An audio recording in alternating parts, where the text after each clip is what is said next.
Have you ever heard someone say, I'm going to the cinema, while another says, I'm going to the movies, and thought, wait, aren't those the same thing?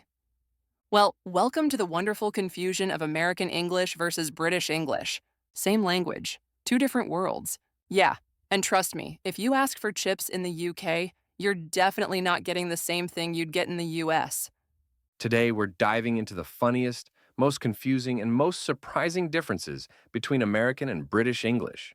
Hey everyone, welcome back to Your English Buddy, the channel where learning English is fun, real, and super easy to follow. If you're new here, hit that subscribe button, drop a like, and share this video with your friends who love English as much as we do. Now grab your tea or coffee, depending on which side of the Atlantic you're on, and let's jump right in.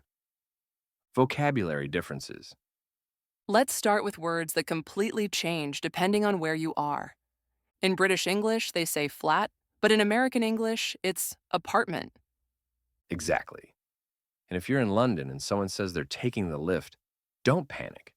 They're just talking about the elevator.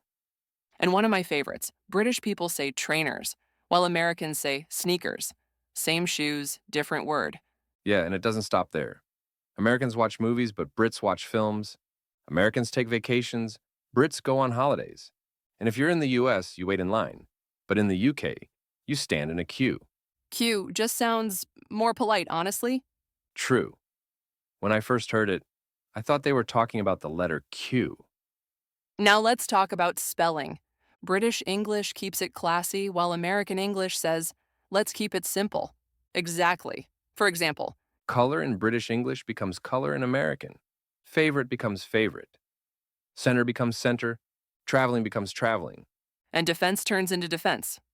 Yeah, it's like America looked at the dictionary and said, too many letters. Delete half. So true, but remember, both versions are totally correct. Just be consistent with one style. Here's where the fun begins. Pronunciation. For example, Americans say schedule with a SK sound. Schedule. British folks say schedule. An advertisement? In the US, it's advertisement. In the UK, it's advertisement. Then there's the classic tomato. Americans say tomato. British say tomato. And let's not forget herb.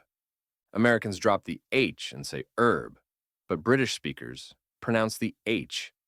So next time you're at a restaurant, say it carefully, or you might confuse the waiter. Now let's check out some grammar differences. In American English, people say, I already ate. In British English, it's, I've already eaten. Or how about got and gotten? British people use got. Americans often say gotten, like I've got taller versus I've gotten taller. And when it comes to the past tense of learn, British English says learnt. American English says learned. It's like they're the same language, but took different routes to grow up. Okay, time for some fun misunderstandings.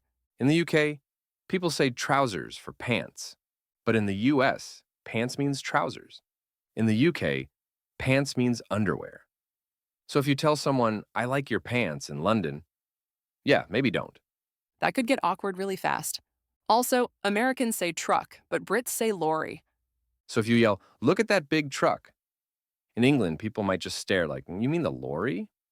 It's wild how the same language can make people confused and laugh at the same time. So tell us in the comments, do you prefer American English or British English? And remember, both are correct. What matters most is speaking clearly and confidently. If you enjoyed this lesson, don't forget to like, subscribe, and share this video with your friends who love English. And hey, whether you say cheers or see ya, we'll catch you in the next one. See you next time on your English Buddy. Bye, everyone.